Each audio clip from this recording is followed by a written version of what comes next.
Redescubriendo nuestro pasado, con la pieza del mes del Museo Arqueológico Nacional.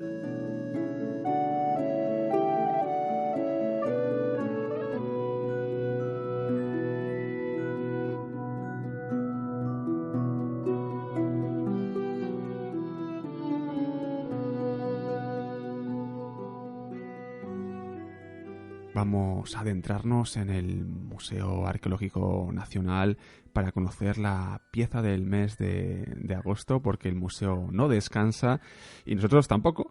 Y vamos a hablar de unas campanillas púnicas de Puig de Molins, y para ello tenemos a una gran especialista con nosotros, que es Mireia López, que es profesora de Historia del Arte de la Universidad de Valencia. Hola Mireia, ¿qué tal? ¿Cómo estás? Hola, pues nada, encantada de saludarte, Javier, muy bien. El placer es nuestro y vamos a aprender muchas cosas de esta pieza del mes, y a nosotros siempre nos gusta conocer, en primer lugar, cómo llega al museo este tipo de piezas, porque además no solamente son las campanillas, son más piezas en este caso. ¿Cómo llegan estas piezas al museo? ¿Se tiene constancia de ello? Sí, bueno, eso fue mediante una donación o compra, no me acuerdo muy bien, de un erudito se llama la colección Vives y Escudero, y que nada, donó una parte de la colección que él tenía al Museo Arqueológico Nacional, pero también hay otras piezas distribuidas en otros museos de España, sobre todo en el Museo Arqueológico de Cataluña, y también creo que hago una cosa en el propio museo de Ibiza, con lo cual es una colección antigua, de principios de la primera mitad del siglo XX, digamos. Sí. Que digamos que previamente se empezó a excavar sobre este terreno, ¿no? Estamos en Ibiza.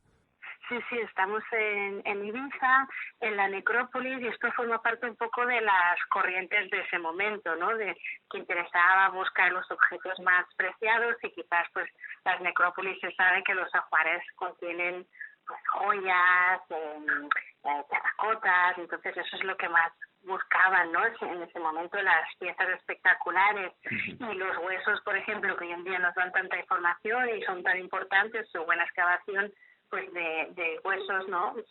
Tenemos pocos datos, ¿no? de esa época, desafortunadamente. En cuanto a la pieza en sí, las piezas, ¿nos puedes describir brevemente cómo son estas campanillas? Sí, pues se trata de campanillas hechas de bronce, de entre 2 y 5 centímetros, y algunas de ellas todavía conservan el badajo y tienen en la parte superior una perforación, seguramente para ir colgadas o engarzadas en algún tipo de tela o algún tipo de collar, o otro objeto. Y en total creo que están expuestas, si no me equivoco, 4 o 5, pero el total de campanillas que contiene el museo creo que son hasta 18 ejemplares que tienen depositados. Tenemos que ubicarnos en un contexto fenicio-púnico, en este caso. ¿De qué época en datos, ¿no? En siglos estaríamos hablando? Pues entre los siglos 4 o 3.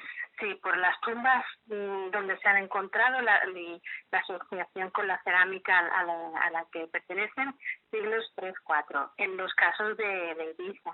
Y hay otros casos fuera de Ibiza que también hay campanillas en Cartago, en Sicilia, en Cerdeña, y hay algunas que son un poco anteriores, del siglo V. Estas campanillas han aparecido, decimos, en un contexto funerario. Sí.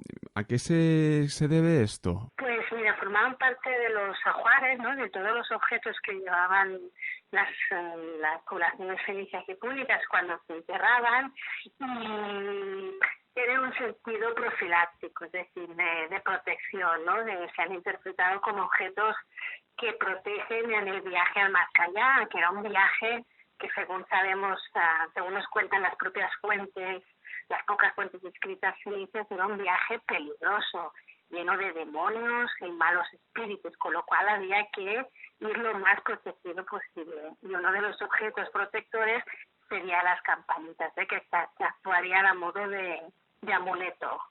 Claro, porque una de las cosas que hemos leído es, claro, para esos malos espíritus, es decir, ese pensamiento dentro de la historia de las religiones, en este caso de las mentalidades, existía, estaba muy marcado en el mundo fenicio. ¿Puede ser también por ese carácter orientalista de Oriente que él mismo traía? Sí, claro, obviamente en los fenicios de las metrópolis, los que vienen de la zona del Líbano, del norte de Israel, de Siria, tenían una cosmología muy compleja en este sentido, y obviamente es una relación directa, aunque cabe decir que las campanitas del Oriente no aparecen en Oriente. Uh-huh. Más bien aparecen en Occidente, cuando Cartago, el mundo púnico, se convierte en el centro, ¿no?, de la cultura fenicio-púnica a partir del siglo VI.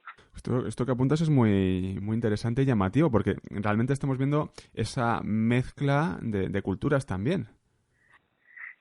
Sí, claro, sí, es en el contexto del Puigdemont, del 4-3, claro, por una parte tenemos todas las poblaciones originarias semitas, ¿no?, que colonizaron la isla en el siglo VII, más con su propia población local de la isla, que era muy poquita, pero también sabemos claramente que llegaron a partir del siglo VI contingentes poblacionales que venían del norte de África, no solo de Cartago, sino de otras zonas del norte de África, gente también que venía de Cerdeña, con lo cual la isla de Ibiza es un hervidero de diferentes gentes, obviamente todas con una identidad similar, ¿no?, pero cada una tenía sus particularidades, ¿no?, y eso se ve en la cultura material. Sí.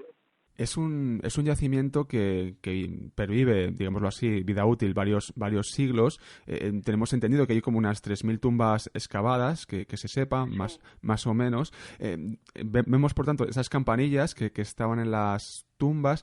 ¿Qué otro tipo de elementos podríamos encontrar en ese ajuar? Que además también hay elementos que están en el propio Museo Arqueológico Nacional. Sí, mira, justo donde están las campanillas expuestas en la vitrina es interesante porque hay junto a las campanillas todo un conjunto de elementos de decoración personal, es decir, joyas, pero que no las tenemos que ver en clave actual, como objetos decorativos, sino en la misma línea que las campanillas, como objetos profilácticos, como objetos de la familia que se heredan y se llevan en el viaje al más allá. Junto a estos objetos de decoración personal también se exponen unos ungüentarios, pequeños ungüentarios, hechos de pasta vidra, que contendrían pues los aceites o los ungüentos con los que se prepararía el cadáver para la vida al más allá. Y también se exponen en la misma vitrina un conjunto de máscaras de arcilla que también estarían decorando las cámaras funerarias en un sentido también profiláctico. Eso es como la representación antropomórfica de ceros protectores que ahuyentarían a esos malos espíritus. En el caso de, bueno, claro, aquí estamos ligando lo que es la música con la magia, ¿no? Un poco con esos rituales. En el caso también de esta música, aparte de ritual, no sé si se tiene constancia de qué instrumentos se podrían tocar, otro tipo de instrumentos. Sí, mira, en el propio Puig des Molins, aunque no están en el Arqueológico Nacional, sí que hay figurillas de arcilla que representan mujeres instrumentistas que están tocando o bien el pandero o bien la doble flauta, con lo cual suponemos que el pandero y la doble flauta o la flauta simple, el aulos o el diaulos, ¿no?, que se dice en griego, serían instrumentos fundamentales. De hecho, en el Antiguo Testamento, en las fuentes grecolatinas, ya explican que los fenicios eran buenos tocando el tambor, la doble flauta y menos la lira. Hay algunas representaciones de figurillas de arcilla tocando la lira, pero son muy escasas en relación con las del pandero. El pandero sería el instrumento estrella. También se han encontrado algunas algunos restos de instrumento en las tumbas o en otros contextos. Alguna flauta hecha de hueso, algún crótalo, los pequeños platillos, siempre depositados en tumbas, con lo cual las campanillas forman parte de un repertorio musical un poco más amplio.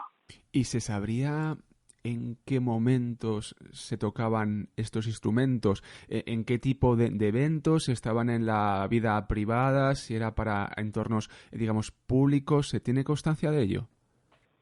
Mira, en contextos domésticos, restos de instrumentos musicales hasta la fecha no se han hallado. Sí que se ha encontrado alguna figurilla de arcilla de estas instrumentistas que pues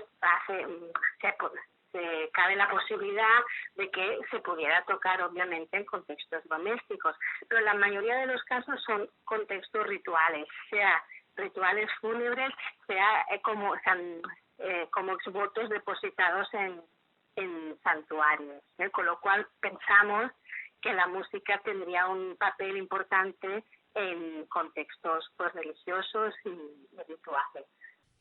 Habías apuntado anteriormente que estas campanillas aparecen en otros yacimientos más allá de la isla. Sí.